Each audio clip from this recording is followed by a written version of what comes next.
welcome. Welcome to the final speaker of our Criminology Forum, sponsored by the Criminal Justice Research Center and the Department of Sociology and Criminology. Our speaker today is Dr. Christopher Dumm of Kent State University's Department of Sociology and Criminology.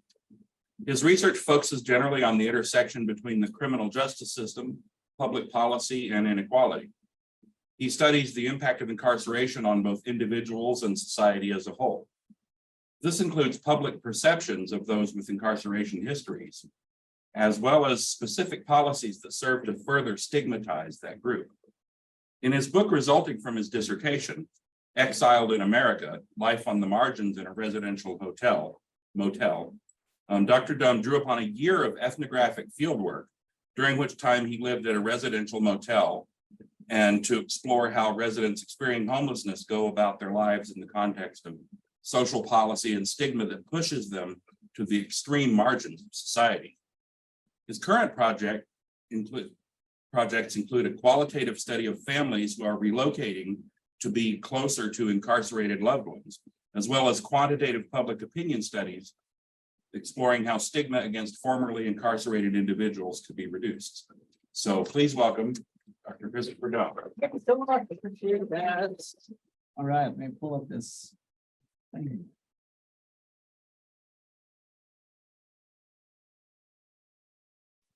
Here's screen.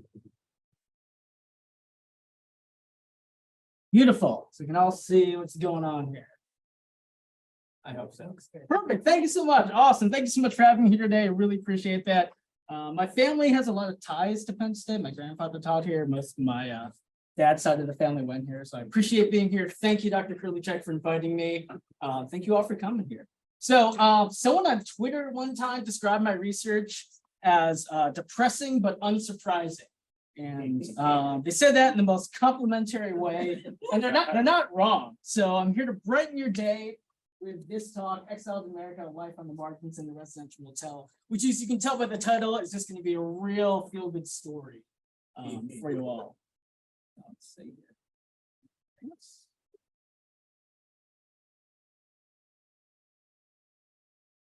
Yeah, we're going to do it that way. That's perfect. All right. So this book was inspired by the work of NPR reporter David Eisen. So in 1993, he did this really cool thing. He gave tape recorders. Some of you might not know what those are, but he gave tape recorders to these two boys, 13-year-old Lee Allen Jones and 14-year-old Lloyd Newman. And he basically just told them to go around and record stuff on these tape recorders. And they used over 100 hours of audio, and they turned it into this awesome book, Our America, Life and Death on the South Side of Chicago. I read this as a first-year doctoral student, and it just really inspired me to think about, okay, like what other stories are out there waiting to be told? Like whose voices can we hear?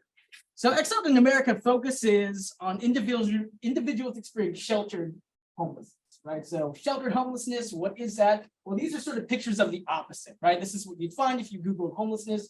These are people living on the streets. You can think about people maybe living in tents on the street or under bridges and stuff like that. So basically anywhere that's not designed for human habitation, right? So, but sheltered homelessness involves people living in some sort of temporary shelter, but who are really struggling and haven't made it to permanent housing. Yeah, so, and this is the group that I want to talk about today, individuals living in motels, largely out of the public, right? So when I was considering topics for my dissertation, local news reports alerted me to this motel nearby.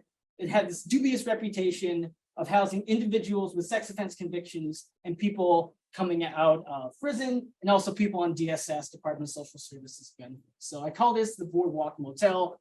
And there was an investigation that was done that made local news that found that DSS had actually placed people coming out of prison with sex offense convictions at the motel, along with families with children. So this raised a lot of sort of hubbub among the local community.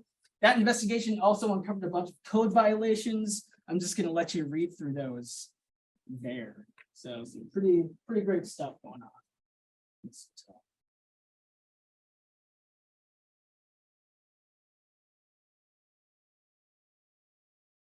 So these revelations made it pretty clear that the Boardwalk was home to a variety of people living on the fringes of society, right? And now, so I got really curious about their experiences, and I set out to try to learn more about their lives and society's response to them.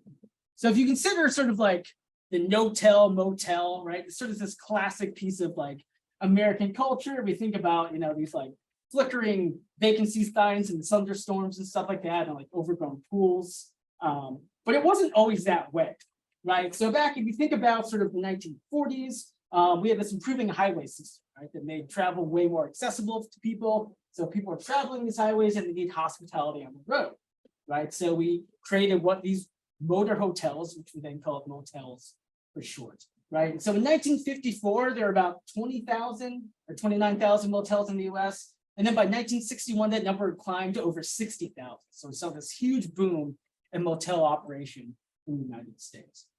But then by the late 1960s, people started to become concerned with safety and reliability. So they started favoring chain hotels instead of these sort of independent motel operations. And so these motels started going out of business. In November of 2000, the American Hotel and Lodging Association actually removed the word motel from their name just because it had really negative connotations in terms of how people do things. So basically, this was sort of like the economic death of these motels that people once knew, and a lot of them then started reanimating themselves as sort of low-end lodging for various people on the margins of society. And so there's really good reason to consider why that happened as well, right? So if you examine a lot of the changes in society that led to residential instability, right? So first we consider the impact of prison, right? The 93% of people eventually leave prison. This is basically around like 630 something thousand people coming out of prison each year. They need a place to live. We know housing is not always available. There's a lot of stigma attached. There's a lot of barriers to people coming out who need to find places to live, right? This is even more detrimental, or it's even harder for people facing sex offense convictions, right? They have to deal with residence restrictions, things like that. And so in 2012, when I started this research, there were about 21,000 people coming out of prison with sex offense convictions, right? We also know that the Great Recession impacted housing, right? According to the Census Bureau in 2010, there are 46.2 million people living in poverty, and that was the largest number ever on record since they started keeping track of this data, right? So we know a lot of people tried to consolidate housing in order to save money. The number of people living in shared households increased from 61.7 million to 71.5 million from 2007 to 2013. At the end of 2010, at least 3.5 million home foreclosures have been completed. And at the end of 2010, there are 2.2 million more homes in the foreclosure process. The National Coalition for the Homeless did a study in 2009, and they found that 26% of people who have been evicted lived in motels and motels. So widespread use. And then what we started seeing was a real reliance on motels to house people who were suffering from mental illness. So these are just a few states that have used motels to house people. In terms of hard statistics, consider that Massachusetts spent $48.1 million in 2013 to house nearly 2,000 families in motels. In that same year, Portland, Maine placed families in motels for 198 nights. That's a 191% increase from 2012 in the number of nights that people are being placed in motels. In July of 2016, there's over 4,000 homeless residents in New York City sleeping in 46 different hotels. Compare that to only 1,000 in 8 hotels in 2015. So that's a huge jump again in the number of people living in motels. And one Holiday Inn Express in Queens, the number of people using the motel as a residence is about 30 to 40% of the building's capacity. So there's a lot of people using motels to live. So that brings us to one repurposed motel. The Boardwalk Motel, as you can see here. So fantastic picture. I'm going to mention that anything related to the boardwalk and its location, it's all pseudonym, although if you're a smart person, you can figure out where this was located. But so from historical purposes, this is an overhead map view of the boardwalk. So the boardwalk is built in 1960 in what I call the town of Dutchland. And it sits along Main Street. This road here is a heavily traveled 5-lane highway, essentially. 7 miles to the north is a city that I call Pinewood. 7 miles southeast is a city that I call Riverford. So the motel exists basically the suburbs of these two cities. These letters here just correspond to points of interest. We've got grocery stores, gas stations, pawn shop, and other things like that. These houses back here actually run for $250,000 to $300,000. So it's pretty close by to some pretty nice places. This is a bird's eye view, thanks to Google Maps, of the motel. You can see here, there's a little portico that extends in the parking lots. The rooms here. This is a trailer park. It's just separated by a red fence there. So two-story structure. On the first floor, we've got rooms 1 through 15. The second floor has rooms 23 through 42. You're probably wondering, like, okay, Chris, I know you're not a quantitative person, but you're missing some rooms there. They used to exist back here, but they got demolished because of asbestos back in 2011. So that's just a little hint about things to come there. So I was able to find this postcard. This is from its successful years. So I'm guessing it was like the late 70s. The sign that I kind of blurred out wasn't built until like 73. So this is after that period of time. And so the back of this postcard actually reads, modern spacious rooms with individual climate control and color TVs, commercial and weekly rates available, American Express, Bank Americard, and Master Charge accepted. So obviously a lot has changed since then, but parole officers and residents told me that the boardwalk used to be a nice place, and this postcard actually bears it out. It looks like a pretty swell place. So unfortunately, the motel's reputation began to deteriorate in the 80s after it was bought by its new and current owner. And so in 1986, a newspaper described the office saying, obscenities are scrawled in the dust on the office windows, hand-lettered signs disclaiming liability are stapled to the wallpaper. And then in that same article, an owner of a motel across the street complained, the strip was simply much nicer before they bought in. The biggest problem is they don't screen the people they rent to. And then a 1996 article referred to basically that street where the boardwalk was on. They called it Desolation Row after a resident died in one of the motels along there. So we see, yeah, heavy sort of stigmatized location here. Hopping forward as early as 2002, the Department of Social Services started using the motel as an emergency shelter to shelter individuals in need of temporary assistance. And again, this is the audit that the comptroller's office did. They found that 14 families with children were placed at the motel, while individuals from the sex offense registry were also placed there. They also found out, well, DSS denied this, they lied about it, and then they got caught. It was also found out that biannual inspections required by DSS were not being completed. So DSS responded and said, okay, we're not going to send families with children there, but they still use the motel to house single men coming out of prison and other individuals who needed assistance.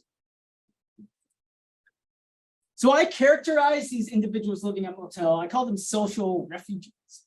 So I define that as a person who's been forced or impelled to relocate within their own country due to the influence of social context or social policy. So based on what we know about the social forces impacting residential instability in the motel, we can sort of see how residents were pushed towards the motel because of criminal justice policy, because of social inequality, right? So after this investigation, right, the boardwalk became like this lightning rod for community hostility. And the outrage, though, was really not focused on the living conditions, but really focused on the motel residents themselves, right? So people in the community complained that motel residents like wandered through their neighborhoods. They said like they were worried about the safety of the kids. I was at a town meeting one time and this elderly resident was like, well, I don't think my tax dollars should have to pay for all the police calls and the ambulance calls for like people living at the motel. So a lot of sort of hostility towards the motel.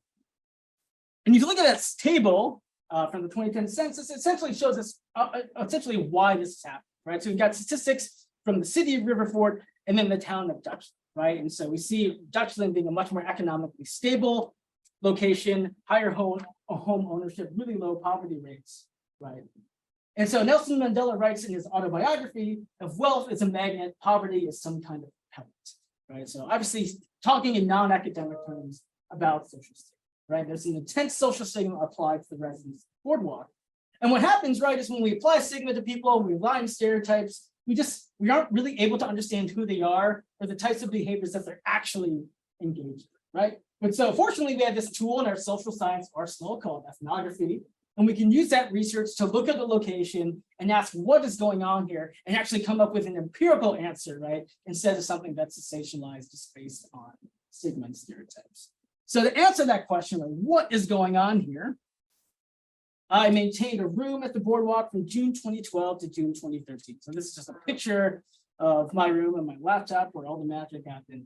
So renting a room at the boardwalk helped me conduct an in-depth examination of this social setting of the motel. Right? So social setting being interaction of one or more people at a particular time at a particular place, in this case, the boardwalk, right? And so when we immerse ourselves in the social setting, it allows us to become really knowledgeable about what residents are doing on a daily basis, right? And what they view as meaningful and impactful, how they talk about their lives, how they view their lives. So this motel, it didn't serve as like my primary residence. I didn't just like give up everything and move in there. I had a job at university that I had to keep working. I was living with a girlfriend at the time and wasn't gonna be like, hey, move in here, and wasn't stupid for alone either, right? So, but I took an extensive amount of field notes, over 800 single space pages, and then turned it into a dissertation that was like 360 pages. So sorry, committee, and then into this book. So you can do a lot of data collection for your dissertations, and I highly recommend you do it, right? It wasn't just easy though. It's like walking into this hotel and being like, hey, like I'm a criminal justice student, like looking to talk to sex offenders, right? So I basically, okay, like what am I doing? So I rented the room and just spent a lot of time outside trying to show that a new person was here, then trying to talk to people, right? Eventually people would usually say, hey, you know, like, what are you doing here? How did you get here? And I would explain, I'm a PhD student writing a book about motel life. You know, do you want to be a part of this book? And most people were really interested actually in speaking. So when we talk about ethnographic research, a lot of times we rely on gatekeepers. And these are people with high social status with a lot of power in locations who really can help you, can vouch for you and get you to talk to other people. And really sort of integrate you into the community. So I had one of those gatekeepers. His name was Reg. I call him Reggie. Obviously not his real name, but he's this really tall guy. He's like 6'5", shaved head. He's got like this big red beard and lots of piercings. He's got this tattoo on his neck. It's like this dotted line, and there's a pair of scissors, and it says "cut here." So he's a little intimidating. And so I knew I had to get like to talk with him to really sort of get into this situation. So I told him what I was doing. We got to be friends, and then one night, so I was what really sort of started the investigation was I really wanted to know what it was like for people on the sex offense registry. That was sort of the main criminal justice focus. I couldn't just go to people and be like, hey, like, are you on the registry? Or like, hey, I saw you on the registry, like, do you want to talk? So, but I thought Reg maybe knew some people who like he would be able to talk to me about. So one night we're drinking, and I was like, hey, like, I would like to talk to people on the registry. I haven't really, made that known, but he's like, well, who do you think you're talking to? And I was like, oh, and so he explained to me that he had, was on the registry, and he got a little pissed off at me. He thought I was hiding some information from him. And I remember him telling me like, I'm the bull around this place, don't you forget that. So I was really worried I was gonna get beat up or that he was gonna basically like blacklist me from the site. So I remember I went home and I cried because I was, the dissertation was ruined. But I had a great advisor and she told me, go back, bring in some ethnography, show him what you're trying to do. So I did that. I brought him Talent's Corner, the Sidewalk, which is two classic pieces. I said, no, this is what I'm trying to do. And he said, okay, if you want to study me, let me study you. Take me to your world. So I took him down to campus. He had lunch with my advisor. I showed him my office, tell him what was going on. And after that, he said, okay, I understand. I just don't want to be a research subject, though. When you're done, I want to be able to keep in contact. And I think that's a fair trade-off given the vulnerability of what he showed me. So after that, things really changed. He started to introduce me to people and say, hey, this is Chris, I was working on this book. So his role as a gatekeeper was really important to the study. Then over time, people just got really interested. People would be like, hey, Chris, you're getting enough of your book. Or something would happen, they'd be like, oh, like write this shit down. This is important. So people became really invested in the project, and that was really awesome to see. So I'm very, very thankful for that. So throughout that, my goal is really to tell the story of the boardwalk through the lives of people who lived there and my observations. Sort of this like alternative history, right? Because without this, essentially the only story of the boardwalk are these news stories, right? These stories from people who've never lived there, never been there. So I want to use today to talk about a few aspects of the motel life that would have remained hidden otherwise, that I think are really instructive to understanding what it means to people and how they use the space. So the first thing I want to talk about are the use of narratives by people to help preserve their identities in the face of all this thing, right? So narratives help show the world who we are, right? They help us define ourselves and our places in the future, right? Shabruna talks about narratives a lot in his book, Making Good. So the power of them has been well established, right? They're really instructive to help shed light the social context that people live in, right? As well as their survival strategy.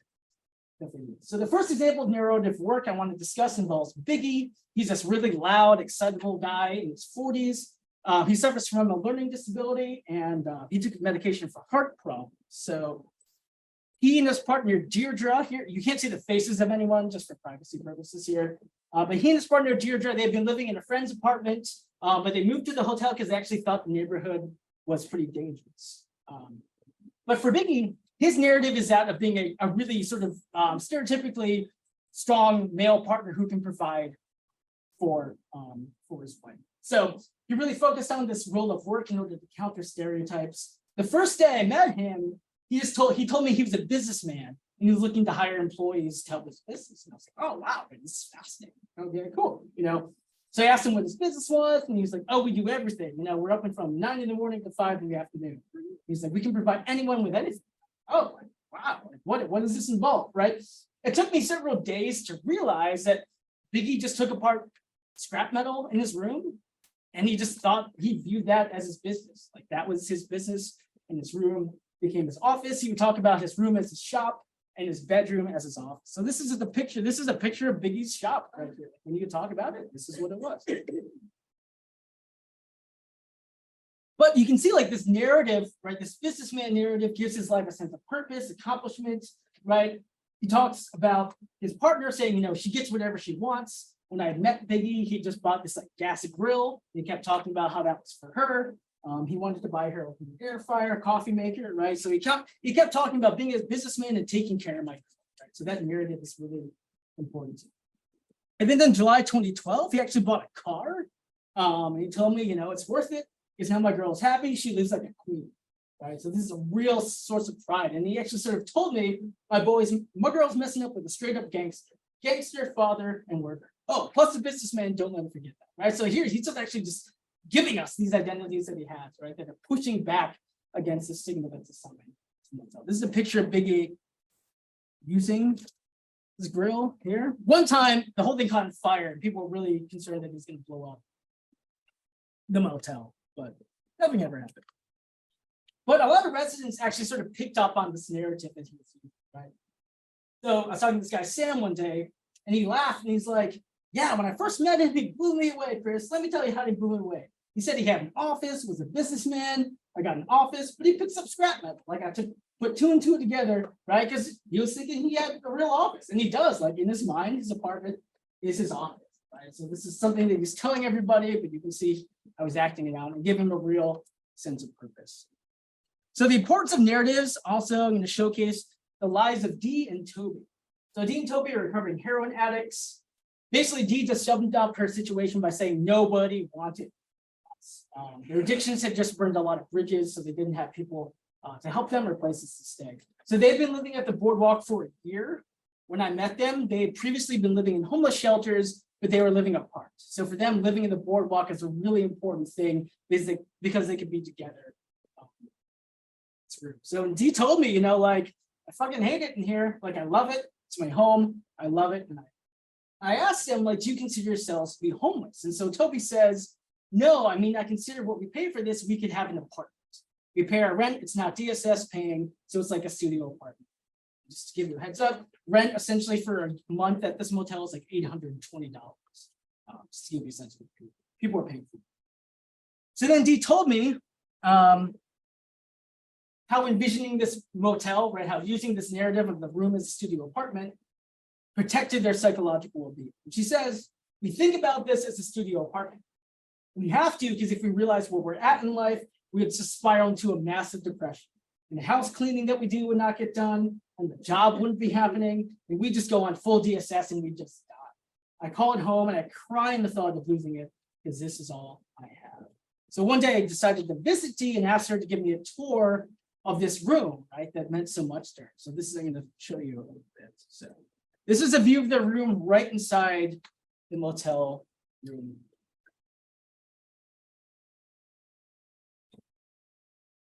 A lot of stuff going on. Dee and Toby were smokers, so here she's pointing out a lot of the plants that they would keep inside to help clean the air here. There's a cat tree. Dee told me that this cat tree made her feel really homely. Cats were really popular as pets among residents. I think they actually all came from just like one litter. It kind of got spread around to people. But yeah, really, really popular. Really cute. This is the bathroom. So there's a bathroom, then this is just the bathroom sink area outside. And you can see sort of this cloth up top there. And Dee put this cloth up there because she wanted to make it seem like a kitchen window. Like I remember her telling me everyone deserves a house with a kitchen window. So that was like the effort that she went through to make that happen. So these examples of narratives. So besides creating narratives that protected against stigma, the residents also created this community that involved actively caring for each other. And that shouldn't have been surprising, but it was just really poignant to see that. So I'm just going to talk a little about what that looks like. And so Sam really had a great quote to sort of sum that up. It says, overall, the picture up at the boardwalk ain't a bad thing. People are helping each other, they're sharing stuff. Basically like one big thing. If I see Ed walking down the street and I see him fall, I'm gonna help him up. It's because I know he lives at the boardwalk. He lives the same place I live. If I see someone messing with him by the CVS, I'll tell everybody to leave him alone. That's my neighbor, right? And so I mentioned Reggie earlier, my gatekeeper. He's actually one of the most caring residents out there. So he and his partner Sky had been living at the boardwalk for almost 2 years.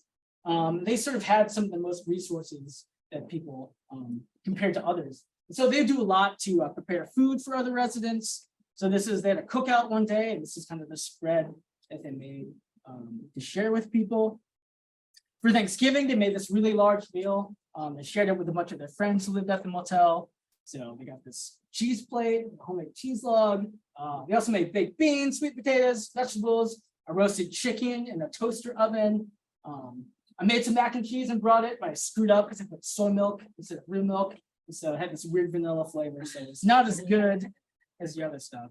And this is Reg watching the chicken in their bathroom sink here. And we know you're not supposed to watch chicken, but this is how we prepared this meal. So, and what was really impressive to me was how residents went out of their way to care for more vulnerable residents, right? So we've got individuals at the motel with physical disabilities, with mental health issues, many of them placed by DSS, or even their family who just didn't quite know how to take care of them, right?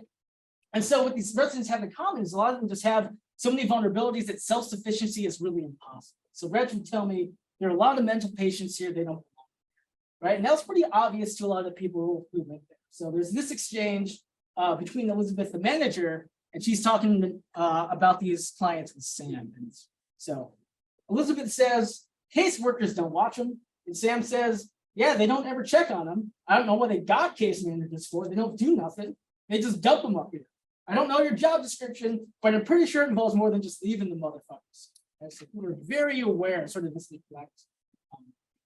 So I want to talk quickly about a few of these residents. So Curtis is one of these vulnerable residents. He was in his late 20s. He suffered from what he said was a drug and accident-induced mental health issues. So he just walk around barefoot all day. He wore the same navy blue t-shirt and gray pants, just kind of mumbling incoherently. And so one of the other residents who really grew attached to him was this resident, Larry. And this is a picture. Whoops. This is a picture of Larry here. So Larry's a former union worker living on unemployment. After living at the motel for a few days, he actually gets recruited to be a day manager. So he takes it upon himself to care for Curtis. He gives him new clothes, socks, t-shirts. He pays him in cigarettes to shower because Curtis wouldn't do that himself. He knocks on his door on a regular basis just to make sure he's still alive. So one time Sam was joking to Curtis and he's like, you have two dads because he stays on you just like a son. And I just thought that was kind of a thing. His biological father actually lives in the motel off the street. So his father gets brought down by DSS to visit occasionally. And when he does, Dee, who I mentioned earlier, and Natalie, the desk worker, they shower Curtis before each visit. Larry accepts some money from Curtis's dad to ration out to him because he's afraid that he's just going to spend all of his money on cigarettes and stuff like that. So a lot of effort going on to make sure Curtis is taken care of. So, another vulnerable resident is Steve. I don't have a photo, unfortunately. White guy in his 50s, always wears the same outfit. It's tan, kind of smock. It's covered in stains, black sweatpants, and he's got these shoes, but they're so worn through that basically from here to here doesn't exist. So his heels are poking out and his toes are poking out. And that's just how how was it? So I remember actually one morning he asked me, like, we were talking, he's like, describe me your favorite meals that your mom made. That's a really nice question. That's a great interview question. So yeah, Steve, super nice guy, but just couldn't take care of himself very well. So one day I saw Reg come back from the food pantry and he just gives Steve some crackers and then he gives him a brand new pair of black boots. And he's just like, I couldn't stand seeing him in those shoes, right? They didn't have any soles. So a week after that, Steve actually fell asleep smoking a cigarette and lit his mattress on fire. Reg and Sky put out the fire, then they called DSS and you got to get this guy out of here. He needs to be replaced, and DSS actually did move him to an assisted living facility. So, but like, what should be clear, right? See, these acts of care sort of really run counter to the stereotypes that many people had about the boardwalk. So in the eyes of the public, the boardwalk is just like haven of dangerous criminals, right, and violence. However, based on my fieldwork and also police dispatch records that FOIA requested, there's really very few instances of like outright robbery or burglary or like victimizing other people. So when violence occurs, and it did at the boardwalk, really, it's mostly in responses to a breakdown in community, sort of what I call the cycle between community and conflict. So I'm going to start talking about those because they're really sort of essential to understanding life at the motel. So we've got community, right? I'm just defining community as a sort of consensual transfer or exchange of resources that's satisfying people's wants. And what happens is these exchanges have the potential to lead to conflict, which is basically just people feeling disrespected through social interactions. So you see this process. So I'm going to show you a little infographic here. It sort of illustrates the haphazard way that things can devolve. So we've got Sean and Reg here, right? So Sean wants some drugs, so he gives Reg his bike. Reg gives Sean some drugs. We're both happy, right? Both people are getting what they want. Then later in the evening, this guy Gene arrives on a bike. He's got this meat that he says he stole from a local store, but he needs a microwave to cook it. So Sean gives Gene his microwave. Gene gives Sean his bike. Boom, exchange. Sean's got a new bike now. Gene's able to cook his food, right? So next day we got Jake. He's having a party. Gene comes by, asks if he can have a beer. Yep, sure. So Jake gives Gene a beer. But then soon Gene overstays his welcome. People are getting drunk, and they have this confrontation in the park, right? So the fists are up. They don't actually come to blows, but they have to get pulled away from each other. So we got, boom, bad relationship between them. They avoid each other for a few days. And then the next day, Gene comes by, asks if anyone wants to smoke weed. Jake says, okay, cool. So he accepts it. They take each other up on the offer. So they smooth out the difference. So it's a pretty, things changing rapidly. If any of you have read Disposable Ties, the article by Matt Desmond in ESR or AJS, right? So it talks about a similar situation, right? Where people relying on people until things break down. This is really sort of the cycle of life at the motel, right? Just another example of this. This is what we call the can wars. So in New York State, I don't know if this exists, you can return cans to like store the bottles, you get like a 5 cent, right? So there's a bunch of places around the area where Biggie goes or Reggie goes and collects money, collects cans, returns them, makes some decent money. And so Biggie needs some money. So Reggie's like, hey, like you can go use these places from me if you want. Just if I need them back, stop using them. So Biggie uses them. And eventually Reggie's like, hey, you need to stop collecting so I can go collect. Biggie doesn't listen to him. So each of them is like getting up earlier and earlier in the day, like 4 or 5 in the morning to beat each other to these places. And eventually they have a confrontation outside Biggie's room. They start screaming at each other. And Biggie's like, don't mess with me, I'm a gangster. And then Reggie just like pushes him to the ground. Biggie calls the cops. The cops come, they're like, there's nothing going on here, just stay away from each other. So Biggie gets called a snitch and their relationship is broken. Right? So breakdown, right, from community, right? So really important to sort of understand this relationship. Community just often is leading to conflict. So like, why does that happen, right? Because essentially, like prison, there's a differential valuation placed on small goods here at the motel. So if you think about these can wars, right? These cans are 5 cents, right? Like if we saw 5 cents on the ground, we probably wouldn't pick it up or anything like that. But at the motel, you get yelled at for throwing away. Right? It's not because people are members of Greenpeace and want to protect the earth. It's just because you're throwing away money, right? It's 5 cents. I could save it up, buy myself a beer, buy myself a right? So these important resources, these sort of meager resources, they're threatened, right? When people's resources are threatened, they're going to take defensive action, and that's the motel that just takes the form of violence or threats against violence. Right? Hopefully, in places like, I don't know, sociology departments, we handle conflict of religion, right? But at the motel, right, we're resorting to violence or threats of violence, right?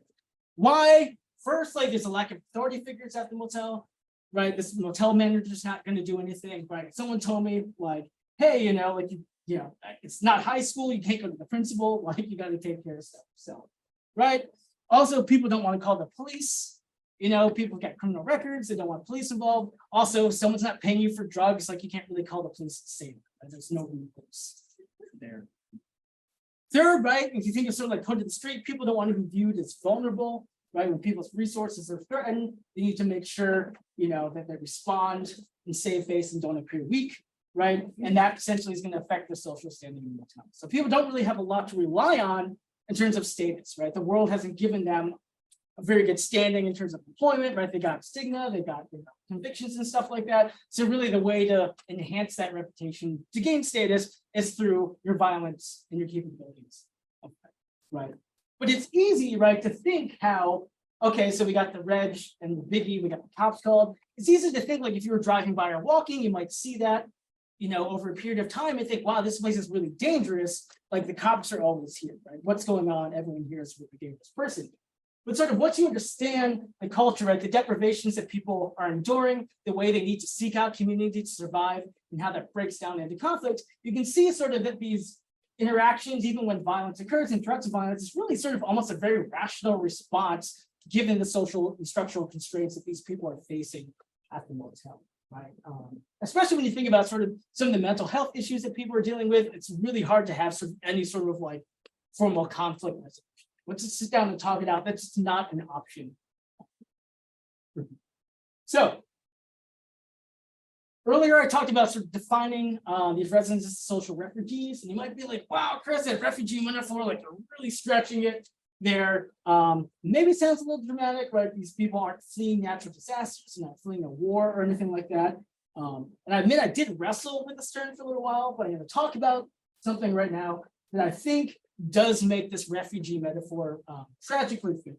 So throughout my research, residents of the Boardwalk really felt like that the conditions of their rooms, for example, this bathroom flooding here, they felt that these conditions really sent a strong message to them about where they stood in society, right? So on several occasions, Roy would tell me, nobody here gives a shit, right? Which implicitly says no one here gives a shit about us, right? Not just the rooms, but us. And Larry would tell me, people can't live like this. They just, people shouldn't have to live like this.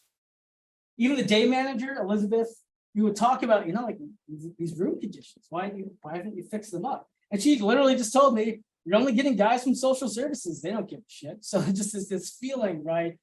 The cycle of like nothing happening and just feeling that these people like don't care, that they don't deserve better, right? So a lot of people fantasize sort of about shutting the motel down. So Jake told me that he's like, yeah, I would report these conditions, but I just can't like call the goddamn powers that be because then everybody here would be homeless. And I just feel like that. Right? And this other resident, Digital, told me, even if the conditions are horrible, like it's going to take an accident or something to like draw attention to what's going on. And he told me if somebody got hurt and they'd reported code violations, then it would be a problem, right? It's going to take somebody getting seriously hurt or injured, then everyone's going to be in the bandwagon. It's just really sad. And it turns out that he was right. So December 2013, a resident falls through the floor of the motel. This prompts an investigation by the town attorney. They uncover over $750,000 worth of code violations, for example, seen here and here. So the town acts really quickly. They file a case in the state Supreme Court and decide that on January 23rd at 4 p.m. they're going to shut down the motel. This is after I actually ended my fieldwork, but I was keeping tabs on the situation. So the owner begins unsanctioned repairs and like this really desperate attempt to keep it open. Some residents are leaving to find new housing. However, there's still this like belief among guest workers and people still there that like nothing is going to happen, right? They've gone through this before. There's been these reports and stuff like that. So January 23rd, the morning of January 23rd, there's 9 people still living in the motel. The wind chill is like -5. I looked it up. There are wind gusts recorded as high as 30 miles an hour. I'm out there with them. We got news trucks arriving from local news stations and law enforcement who knock on inhabited rooms and tell people, hey, like you got to get out. This motel is closed. This caught them off guard because these residents were not actually informed that this was going to happen. The town had posted signs on doors, but they actually all got torn down. And the rumor was that the desk workers had done that at the behest of the owner. So this is a shock and surprise to people. So we're hanging out in the office. Residents are coming in. They don't know what to do. This woman, Sarah, her husband's trying to get an advance on this paycheck so they can van, move into a new place. She told me, like, if all else fails, I'll just sleep in the van. There's this guy, Dusty, and I'm like, what are you going to do? And he's like, God's going to take care of me. And he's chugging beers. And then eventually he just gets up and walks down the street. And I have no idea where he ended up. So at 2 p.m., reporters come back, town representatives are there. Luckily, Sarah's husband was able to get an advance, so they were able to move. Not quite sure what happened to other people as they sort of scattered, unfortunately. Larry was actually able to go move to another motel. So the town of Dutchland eventually decides to say, okay, you've got $500,000 in fines, over 600 code violations. This is not really recoverable. So they make a deal with the motel's owner that says, we'll drop these charges and fines if you just destroy the motel. Just get rid of it. So owner agrees. Summer 2016, basically right before this book has come out, they finished demolishing the motel. So residents were pretty perplexed that the motel managed to stay open as long as it did. I was too, right? If you think back to the code violations I showed you at the beginning, right? Those are pretty similar to what was found later on, right? It's not like anything monumental changed. Some people assumed that the motel only stayed open because people were paying off inspectors. But as it turns out, after the boardwalk was shut down, it was revealed that in August 2013, County DSS actually faked their inspections of the boardwalk. So yeah, people aren't being paid off and they're just not doing it. I mean, maybe they're getting paid off to do that. I don't know. So DSS says, okay, well, yeah, but we actually don't have the authority to do code enforcement on these rooms anyway. So whatever. So my hunch is, and I have no way to prove this, but my hunch is that the town had tried to get rid of the boardwalk for a long time. And town officials even said, like, you know, people are like, well, how's it still in existence? And like, well, we give these code violations and they just fix them and they keep on going. So my hunch is that the easy solution would just be to ignore these code violations until they piled up in this massive shit show that was basically unrecoverable from. And you could be like, hey, sorry, you got these code violations. You're never going to fix it, so you might as well get rid of it. That's my conspiracy theory. I have no way proving it, but I don't know. So after destroying the boardwalk, the town passed another law that made it basically almost impossible to build new motels in the area. Cracking down, not happy what's going on. However, there's still motels around. And this legislator starts complaining, like, we're not addressing the root of the problem, meaning that she really wanted them to enforce the definition of motel in order to prevent people from living in motel as long-term residents, right? So motel being a place of temporary stay, basically 30 days or less, so people there, you know, years of their lives wouldn't be able to live there, right? So for the town of Dutchland, right, the problem is like, oh, we got those motels within our borders, we got these people here that we don't like. But really, like, the problem with the motel is not that it like existed, but like that it had to exist in the first place, right? And so in 1923, the sociologist Nels Anderson wrote a study about this place called Hobohemia, which is in Chicago, where just a lot of single homeless men lived. And he said, some have proposed abolishing Hobohemia as a slum, but the many roads that lead to such a place as Hobohemia would still have to terminate at a common point, right? And this is sort of the problem in a nutshell, right? This motel is a band-aid solution for just a myriad of social problems that create residential instability, right? And so in ASA in 2016, about to give some talks, right? And there's this newspaper outside my door, and this is what it was. This is 2016. The article talks about this homeless camp in Seattle. Basically, the town said, hey, like, if you clean this up, we won't evict you, right? So the residents went through all this time, filling all these trash bags. The next day, people come back and say, oh, surprise, actually, like, we are, right? So, like, There's supposed to be outreach workers there. They weren't there. They collected their belongings and shipped them off somewhere and said, okay, like you can get these back at a later time. A reporter calls this help number and it's like, well, where are the belongings? And the person's like, I don't know where they are. So basically a total botching of the situation, right? And so sociologist Lincoln Phelan, they talk about how stigmatized people experience status loss that affects them to the point where their life chances are affected in big ways. Right. So if you think about the story of this homeless camp, the story of the boardwalk, right, that makes things plainly clear. Like aside from death, right? It's like, what can we do to affect our life chances? Like besides taking away your house, right? Or giving you no place to live, right? And so we live in this world where it's really easy to categorize people, right? Where involvement with institutions like the criminal justice system and the welfare system creates these labels that we can easily sort of band around and associate stereotypes with, right? A society that we place a lot of blame on people, right, rather than structures. So really, like, how do we deal with this, right? So part of the argument I want to make is just the powerful impact of stigma and labeling, like that, which makes it easier to do things like get rid of the motel, get rid of this homeless camp without caring as much about people because we've labeled them, because we devalue them, because we've given them a lower status. So just my sort of glimmer of hope here, right? This is the new Colossus, the poem at the bottom of Statue of Liberty. Just that we remind ourselves, right, of these words, right? Give me your tired, your bored, your huddled masses yearning to be free, right? Even saying, send these, right, the homeless to me, right? So somehow we can get back to that mind, right?